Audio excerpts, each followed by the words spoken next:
Hello my dear students. Last video जो हमने बनाई थी एम्प्लॉयमेंट बॉन्ड के ऊपर बात करी थी, और उससे पहले मैंने आपको एक कॉन्सेप्ट दिया था कि कैसे आप ऑनलाइन स्टडी करते वक्त अपनी स्टडी में फोकस कर सकते हैं, क्योंकि मोबाइल फ़ोन जो होता है उस पर सबसे ज़्यादा डिस्ट्रैक्शंस होती हैं। आप सबसे ज़्यादा डिस्टर्ब होते हैं कि अलग अलग तरह की वीडियोस वगैरह देख के। मेरी एडिटिंग स्किल्स इतनी अच्छी नहीं है, लेकिन मेरा जो एक्सपीरियंस था और जो बातें मैंने आपको बताई, मेरे हिसाब से वो काफ़ी वैल्यूएबल थी। और जितने बहुत कम बच्चों ने उसको देखा, लेकिन जितने भी बच्चों ने उसको देखा है उन्होंने जो पेमेंट वाला कॉन्सेप्ट था, जिसमें हम टाइम को पेमेंट के रूप में लेते हैं, और जो वेस्टेज होता है टाइम की, एक्चुअली हम उसको वेस्टेज ऑफ मनी समझते हैं।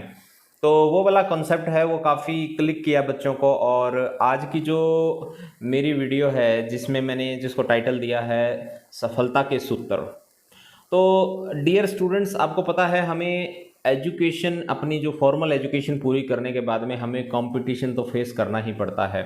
अगर आप गवर्नमेंट एम्प्लॉयमेंट लेना चाहते हैं तो उसके लिए आपको जितने भी एग्ज़ाम्स हैं वो क्रैक करने पड़ेंगे।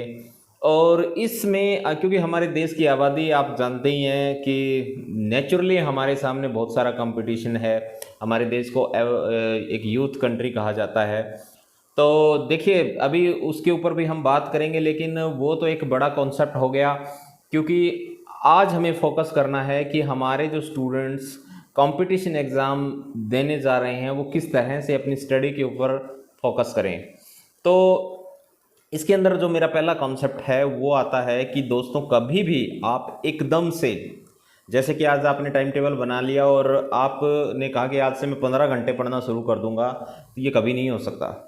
हमेशा याद रखना, आप ह्यूमन हैं, कोई भगवान नहीं है, और हर एक ह्यूमन की एक लिमिट होती है। हाँ, ब्रेन की कैपेसिटी थोड़ी कम ज़्यादा हो सकती है, लेकिन हर एक human near about on an average एक ही तरह से सोचता है। आपकी भाषा अलग हो सकती है, आपका कल्चर अलग हो सकता है, लेकिन जर्नली जो हमारी एज, जिस एज में हम कंपटीशन की तैयारी करते हैं, हमने भी की थी। तो ये 20 से 25 की एज में जो कंपटीशन की तैयारी हम करते हैं, तो उसमें लगभग सोचने का तरीका एक जैसा ही होता है यूथ का। तो आप कभी भी, सबसे पहला हमेशा याद रखना, आप कभी भी ब्रेन के साथ ज़बरदस्ती नहीं कर सकते। अगर आपको डिटर्मिनेशन सीखना है तो सबसे पहले अपनी बॉडी, आपको अपने ऊपर फिजिकल प्रेशर बनाना होगा, अपनी बॉडी को तंग करना होगा, अपनी बॉडी को प्रेशर में लाना होगा। इसके लिए जैसे आप कुछ काम कर सकते हैं, जैसे सुबह 5 o'clock आप उठ जाइए। 5 o'clock उठते ही आप मैं तो ये सजेस्ट करूँगा कि गर्म पानी पीजिए, 1 या 2 गिलास आप गर्म पानी लेके, और फिर वॉक पे निकल जाइए। ये आपका पहला टारगेट होना चाहिए। अगर आप ये कर पाते हैं तो उसके बाद में दूसरा टारगेट है कि आप जैसे ही वॉक वार्म अप करते हैं उसके बाद हल्की फुल्की एक्सरसाइज कीजिए। और अगर आप एक्सरसाइज करने लग जाएं तो उसके बाद में तीसरा स्टेप है कि आप अर्ली मॉर्निंग जो है एक्सरसाइज करने के बाद में कुछ रेस्ट करके और फिर धीरे धीरे पढ़ने की कोशिश कीजिए। अगर आप ये 2 दिन कर पाते हैं, 3 दिन कर पाते हैं, ये कोई एश्योरेंस नहीं है कि आपने डिटर्मिनेशन जो है आप अपने ब्रेन को उसके ऊपर, स्टडी के ऊपर फोकस करवा लेंगे। आप कम से कम ये काम जो है आप 15 या 20 दिन जब करने लगें, तब आपके अंदर एक कॉन्फिडेंस जो है वो डेवलप होना शुरू होगा। वॉक लंबी कीजिए जब तक आप, क्योंकि देखिए आप फ्री बैठे हैं, आपने बुक ले ली, आपके बॉडी में एनर्जी इतनी है, आप उसके ऊपर फोकस ही नहीं कर पा रहे हैं। तो बेहतर है कि सबसे पहले फिजिकल अपनी बॉडी को जो है डिसिप्लिन के अंदर लाइए, उसके बाद ही आप जो है स्टडी के ऊपर प्रॉपरली फोकस कर पाएंगे। ये मेरा ट्राइड एंड टेस्टेड तरीका है। दूसरा जो कॉन्सेप्ट है वो है कि आप हमेशा जिस भी फील्ड में जाना चाहते हैं उसको एक मात्र करियर मानकर, एक मात्र टारगेट मानकर उसके ऊपर अपना 100% दीजिए। लेकिन जिस रास्ते में जा रहे हैं आप, जितना आगे जाएंगे उसी से रिलेटेड एक प्लान बी ज़रूर रखिए, क्योंकि जो भी लोग आईएएस की परीक्षा की तैयारी करते हैं वो हमेशा प्लान बी रखते हैं। क्योंकि दोस्तों टाइम जो होता है वो सबसे वैल्यूबल रिसोर्स है, जिसको आप दोबारा नहीं ला सकते कभी भी। आप चाहे कितनी कोशिश कर लेना, ज़िंदगी में रिवर्स गियर नहीं चलता। तो अगर आपने मान लीजिए 5 या 6 साल आपने जो है गवर्नमेंट जॉब के लिए प्रिपरेशन की, और फाइनली आपको पता चला कि, क्योंकि देखिए कंपटीशन का लेवल इतना है, और मैं ये मानता हूँ कि अगर 100 में से 10 या 20% बच्चे ही हैं जो गवर्नमेंट जॉब हैं, क्योंकि हैं इतनी, और पिछले कुछ सालों का डाटा आप अगर उठा के देखेंगे तो उस डाटा में आपको पता चलेगा कि गवर्नमेंट वैकेंसी जो हैं वो लगातार घटती जा रही हैं। तो अगर आप, मेरे कहने का मतलब है कि अगर आपके पास वैकेंसी 20 है और लड़ने वाले 100 लोग हैं, तो आप ये मान के चलिए कि 80% जो लोग हैं उनको वो जॉब नहीं मिल सकती। तो अपना प्लान बी ज़रूर बना लेना है आपको। अगर आपने प्लान बी नहीं बनाया तो जब आप 30 के आसपास पहुंच जाएंगे, और क्योंकि मैंने जैसे ही बताया कि ज़िंदगी में रिवर्स गियर तो लगता नहीं है, तब जाके आपको ये पता चलेगा कि आप प्लान बी की कितनी अहमियत है। तो मेरे कहने का मतलब ये है कि प्रोफेशनल एजुकेशन, चाहे एमबीए, बीटेक या इस तरह की कोई भी प्रोफेशनल एजुकेशन, चाहे एलएलबी हो, एक साइड प्लान ज़रूर बना लीजिए कि भाई अगर मुझे यह नहीं मिला तो मैं इस साइड में निकल जाऊंगा, ठीक है। और क्योंकि अगर आपके पास उससे रिलेटेड क्वालिफिकेशन होगी, तो अगर आपने भले ही गवर्नमेंट जॉब के लिए अपना टाइम डिवोट किया, लेकिन उसके बाद भी आप जो है एक रिस्पेक्टेबल जॉब लेने में सक्षम रहेंगे हर टाइम। तो आपको प्लान बी के ऊपर काम करना चाहिए। और तीसरी और सबसे इम्पोर्टेंट चीज़ है कि अगर आप कंपटीशन के अंदर जा रहे हैं, तो दोस्तों मेरी एक बात हमेशा याद रखना कि सफलता जो होती है ना, वो हद से थोड़ी सी आगे होती है। अब इस हद से थोड़े से आगे का कॉन्सेप्ट क्या है? इसका कॉन्सेप्ट ये है कि जब आपको लगे कि मेरा मन थक गया है, अब मुझे 1 घंटे रेस्ट कर लेना चाहिए, तब आपको आधा घंटा अपने मन के साथ, अपने मस्तिष्क के साथ लड़ाई करके पढ़ना है। जब आपको लगे कि नहीं मैं अब और नहीं पढ़ पाऊंगा, तब आपको 10 मिनट एक्स्ट्रा पढ़ना है, यानी कि हद, आपकी जो लिमिट है उससे थोड़ा सा आगे जाने की कोशिश करना। अब ये कॉन्सेप्ट कैसे काम करता है? मान लीजिए 100 लोग जो हैं कंपटीशन की तैयारी कर रहे हैं, उसमें से आप ये मान के चलिए कि 50% लोग जो हैं वो हद से थोड़ा सा पहले ही निकल जाएंगे कि भाई मौज मस्ती करने वाले होंगे। अब रियल जो कंपटीशन बचा, ये एक हम एग्जांपल ले रहे हैं, ऐसा हो भी सकता है ना भी हो, लेकिन जनरली ऐसा ही होता है।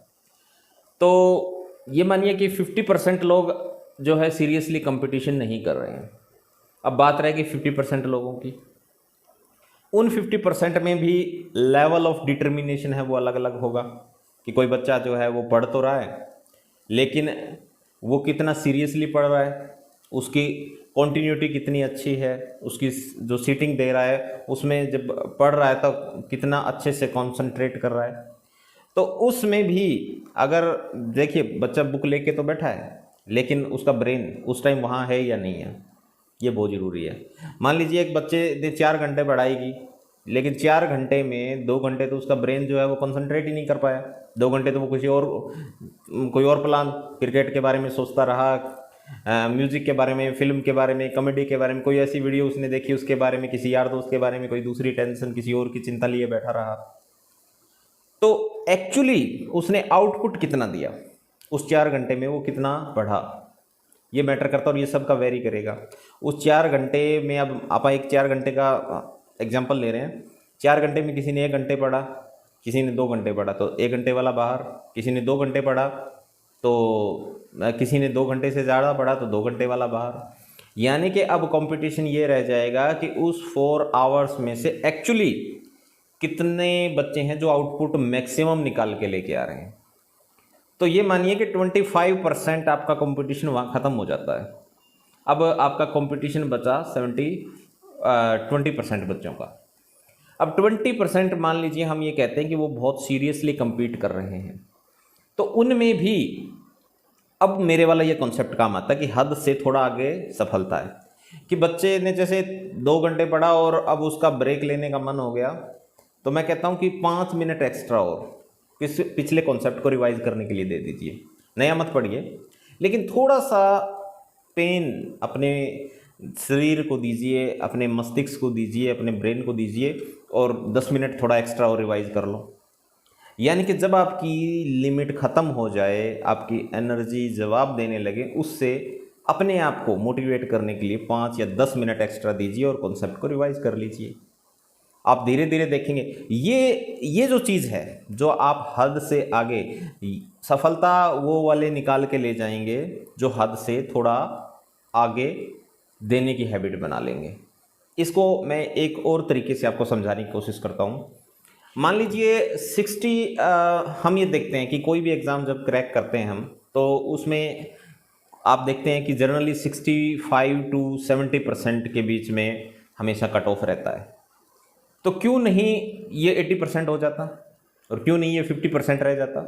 ये जनरली 60 से 70 के बीच में रहता है। और हम जब एग्ज़ाम हम देते हैं स्कूलों में, हम देखते हैं तो जनरली जो बीच का एरिया है वहाँ सबसे ज़्यादा बच्चे होते हैं। टॉपर जो 90% से अबोव वाले काफ़ी कम होते हैं, और 50% से नीचे वाले काफ़ी कम होते हैं। तो कंपटीशन जो है, अब 80-90% वाले भूल जाइए, वो तो कंपटीशन में आगे है ही है, क्योंकि उनमें तो शुरू से ही उनके माइंड में इतनी कैपेसिटी है कि वो फोकस कर पाते हैं, कोई दिक्कत नहीं है। दिक्कत कहाँ है? दिक्कत है एवरेज बच्चों में। और एवरेज बच्चों में एक लिमिट होती है, और जो बच्चा धीरे धीरे उस लिमिट को तोड़ना सीख जाएगा वो कंपटीशन निकाल ले जाएगा। और कभी भी देख लेना, कंपटीशन इससे आगे नहीं होता। कंपटीशन एग्ज़ाम की एक बात और बताता हूँ आपको। कंपटीशन एग्ज़ाम के अंदर दोस्तों क्वेश्चंस जो हैं 50% के आसपास इजी टाइप के क्वेश्चंस होते हैं, बच्चे निकाल ले जाते हैं, कोई दिक्कत नहीं है। आपने देखा होगा कि मेरे इतने क्वेश्चन तो बिल्कुल थोड़ा पढ़ते ही आ गए, तो वो पेपर का लेवल उसी तरह का होता है। उसके बाद में कुछ मॉडरेट क्वेश्चन होते हैं, वो भी लगभग अटैम्प्ट कर लेते हैं। उसके बाद 80% से अबव डिफ़िकल्टी लेवल आता है, और उन 80% से अबव उन क्वेश्चंस में से आप कितने क्वेश्चन सही कर पाते हैं। एक्चुअली वो जो ठीक क्वेश्चंस हैं, आपने 80% के बाद कितने सही किए, वो आपको सफलता दिलवाते हैं, क्योंकि ऑन एन एवरेज के आसपास सभी हैं। लेकिन जैसा मैंने बताया कि लेवल ऑफ कंपटीशन जितना हार्ड होता जा रहा है, तो आपको ये चीज़ हमेशा ध्यान रखनी पड़ेगी। और आप जो ये कहते हैं ना कि लिमिट क्रॉस करने वाली बात है कि हद से आगे सफलता है, जैसा मैंने कहा, तो वो हद एवरेज बच्चों में आप हमेशा देख लेना वो एक जैसी होती है, क्योंकि तभी तो वो ऑन एन एवरेज में फॉल कर रहे हैं ना, और आपको निकल के भी वहाँ से जाना है। तो मैंने जो वीडियो बनाई थी मोबाइल फ़ोन से पढ़ते वक्त कैसे जो है फोकस करें, और ये मैं क्लासरूम में भी डिस्कस करता हूँ। मेरा जो पर्पज़ है ये वीडियो बनाने का, ये यही है कि मेरे स्टूडेंट अगर पास आउट हो भी गए हैं, और क्योंकि मैं बिज़नेस मैनेजमेंट को टीच करता हूँ, डिप्लोमा इन बिज़नेस मैनेजमेंट, ये 3 ईयर प्रोग्राम है, AICTE अप्रूव्ड गवर्नमेंट कॉलेज के अंदर, गवर्नमेंट पॉलिटेक्निक मंडी आदमपुर में, ये हरियाणा हिसार के अंदर है। तो मैं ये चाहता हूँ कि, और ये जो मैं ये कॉन्सेप्ट बोल रहा हूँ, ये आपको लाइफ लॉन्ग काम आने वाला है। मैं चाहता हूँ कि भाई देखो, हमने क्लासरूम में बच्चे को टीच किया, तो उस बच्चे को हमारी एडवाइस जो है वो लाइफ लॉन्ग मिलती रहे, उसको कंसल्टेंसी मिलती रहे, उसमें क्या दिक्कत है। तो मेरा मकसद इतना ही है कि बच्चों को मैं वीडियो के माध्यम से जुड़ा रहा हूँ, और उसमें भी मेरी अच्छी कुछ बच्चों ने उस वीडियो को देखा। देखिए, मेरी एडिट करने की टेक्निक इतनी बढ़िया नहीं है, मैं एक टीचर हूँ, मैं जानता भी नहीं हूँ कि किस तरह से इसको प्रमोट करना है, क्या करना है, किस तरह से एडिट करना है, मुझे कुछ इसके बारे में ज़्यादा पता नहीं है। मैं अपने प्रोफेशन के बारे में जानता हूँ, मैं टीचिंग के बारे में जानता हूँ, और मैंने जो टीचिंग का मेरा 13 ईयर का एक्सपीरियंस है, मैं इसको जो चीज़ें मैंने देखी, जो कमियां देखी बच्चों, जो बच्चे मेरे स्टूडेंट जो कॉरपोरेट में बहुत अच्छा कर रहे हैं, जो आज अच्छे लेवल पे पहुंच गए हैं, मैंने उनकी खूबियों को देखा, और जो बच्चे बहुत ज़्यादा बढ़िया नहीं कर पाए उनकी कमियों को भी देखा। तो मैंने एक ओवरऑल इसको बैलेंस करते हुए अपने स्टूडेंट्स को आज मैं ये बता सकता हूँ कि भाई जो सफलता है वो किस मुकाम पे आपको मिलेगी, कैसे मिलेगी, ठीक है। और जो मेरे बच्चे सफल हैं, जिन्होंने अच्छा एक अपना मकाम बना लिया है, उनमें क्या एक्स्ट्रा था। तो डिटर्मिनेशन बहुत ज़रूरी होता है। आपका माइंड फोकस करना चाहिए, और माइंड ऐसे फोकस नहीं करेगा। आपका माइंड फोकस तब करेगा जब आप अपने अपनी बॉडी को पेन देना शुरू करेंगे। जब सबसे पहले आप इसके साथ आपको फाइट करनी है, और ये ईजी है। और फाइट करने का तरीका क्या है, वही जो मैंने इस वीडियो के शुरू में बताया कि सुबह उठना है, अपने से जिद करके, अपनी बॉडी से जिद करके आपको एक्सरसाइज करनी है, आपको वॉक पे जाना है। वो चीज़ें नहीं खानी जो चीज़ें जब आप सफलता के लिए जब रेस लड़ रहे हैं तब की बात है, पूरी ज़िंदगी की बात नहीं है ये, कि कोई बच्चा ये सोचे कि भाई फिर तो हम इंजॉय कब करेंगे। तो ये तभी उन्हीं 2-4 सालों की बात है। और दूसरा एक अगली वीडियो मैं बनाऊंगा जिसमें मैंने सोच रखा है कि जो बच्चे कॉरपोरेट में चले गए हैं, तो कॉरपोरेट में मैंने देखा है कि कौन से बच्चे अ, अच्छे मुकाम पे पहुँचे हैं, किसने अपना करियर बहुत अच्छे से डेवलप किया है, उनकी कुछ बातें और उनसे जो मेरी बातचीत होती रहती है, उसका एक कंक्लूजन मैंने बनाया है और वो भी मैं मेरे नए स्टूडेंट्स के साथ ज़रूर शेयर करूँगा। तो मैं ये नहीं कहूँगा कि आप इसको सब्सक्राइब कर लें या जुड़ जाएं या ऐसा कुछ, वो आपकी इच्छा है जैसा आप करना चाहें, मुझे इससे भी कोई ज़्यादा वो नहीं है। लेकिन हाँ, मैं ये वीडियो अपलोड कर देता हूँ अपनी यूट्यूब पे, और जो भी बच्चे देखें ज़रूर इससे बेनिफिट लें, इसको फॉलो करने की कोशिश करें जब तक, क्योंकि दोस्तों आप जानते हो कि प्लानिंग को जब तक इम्प्लीमेंट ना किया जाए तब तक कोई आउटपुट आता नहीं है। सो नेक्स्ट में हम बात करेंगे कॉरपोरेट के जो स्टूडेंट्स हैं मेरे, उनके एक्सपीरियंस की। Thank you so much.